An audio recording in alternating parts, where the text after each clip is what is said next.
Hello. Hi. Make sure to like, sub up, and leave a comment if you don't fuck with me. Leave a comment if you do fuck with me. Anyway, so I'm here with breaking news. I've done some reading on the events of Diddy's trial because something very interesting happened. One of my favorite, or arguably one of my favorite rappers, Kid Cudi, has taken a stand against Diddy, which is the first of probably many other people that will take the stand on Diddy. But he was somebody who kind of had a lot of press with his situation like a couple months ago. Which, if you don't remember, a couple months ago, it was alleged that Kid Cudi's car got blew up because he was in a relationship with Cassie. But on further inspection, it was 100% true. Like it actually happened. So you know, word for word, bar for bar.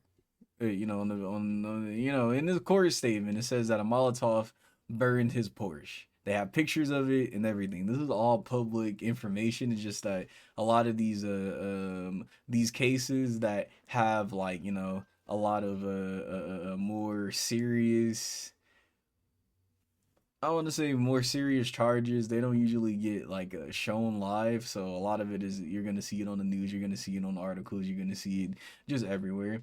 And Kid Cudi car got blown up allegedly, or actually, it happened. Okay, we don't know if it's Diddy per se, but all of the arrows are pointing to this guy. I ain't gonna lie. Kid Cudi also talked about how he would see how Cassie was visibly terrified of Diddy even figuring out that they were in a romantic relationship, even though they weren't necessarily together at that time, and it also pressured Kid Cudi to stop having relationships with her in general because, again, the motherfucker car got blew up. Like I don't know, the put ain't that good. You feel me? And I understand it completely. Now, what is being at odds, or was being like more so discussed, at least on Diddy's case side, is whether or not Diddy was the person who put the hit on his car, or if Diddy was physically there. And I want to read one of the craziest quotes I've ever seen in my entire life, real quick. Kid Cudi says that he recalls thinking Diddy was like a comic book bad guy shortly after witnessing his car being torched by a Molotov. He says that he seen Diddy looking out of the window, calmly looking out the window with hands behind his back, looking like a Marvel supervillain. A Marvel supervillain. This is like an actual court case. This is not even a meme at this point. Like, all the memes are actually becoming true. Like, Diddy is actually a supervillain, dude. He's actually a supervillain. This is crazy as hell. Imagine you come home from work and your car is being blown up, and then the guy that you're at odds with at work is just in your house chilling in the background. Like, damn, that's tough. Should never been talking shit about me. Like, bro, that's insane work, bro. And Cuddy isn't the only person that has negative words to say about, Diddy. There's also a makeup artist that has seen Cassie being, or allegedly being, beat and or abused, and seeing a lot of blemishes on her face, and that she's seen busted lip, swollen eyes, and knots on top of her head after allegedly Diddy and herself went inside the bathroom together, and afterwards she kind of had to cover it up. There's also the managers of the multiple different hotels that he used to rent out for his freak offs, basically saying that after Diddy would stay at their hotel for a considerable amount of time, they would have to close down that whole section of the hotel just so they can do a deep clean of that place because it was so disgusting.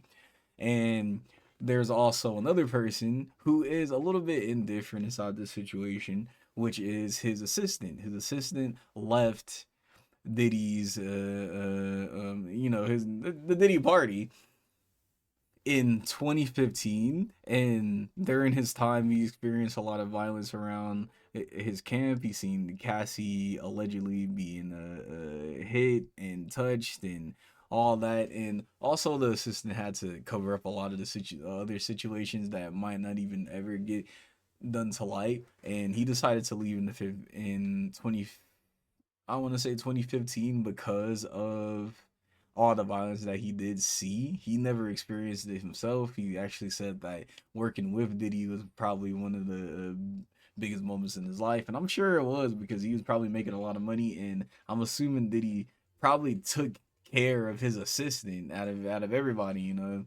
especially if they know a lot of stuff about him. Of course, he would treat him well, So again, this is just a little update on the Diddy case. This is very, very, very, like I said, a little smidget. I ain't gonna read all of that, but I'm gonna read as much as I can, and I'll give updates every once in a while when I see anything interesting come out of it. I do believe that Diddy is cooked. I genuinely believe that like he has no chance. I ain't gonna lie. He literally has no chance, and that's rightfully so. I think he's probably a deplorable person, and I'm like 99% sure that he did all that shit. And even if he somehow miraculously get out of this little case of arson or whatever, there's still a million other charges that they can say. They're also trying to get him for human trafficking, which, to be fair, they do have a lot of info about that because he was picking up a lot of let's just say women and male entertainers and paying them a rate to go and attend these freak offs. But when he took them, he didn't necessarily tell them how long in the hours or whatever, so they were just kind of stuck there for however long they were. That is kind of textbook kidnapping, like also is kind of illegal to, get a hooker in the first place. But hey, it is what it is. Again, I will be doing a little bit updates every once in a while about the Diddy cases, and I'll try to continue to give information about the Tory Lanez case as well. So, with that, it's your boy Captain. I appreciate you, and I'll see you in the next one.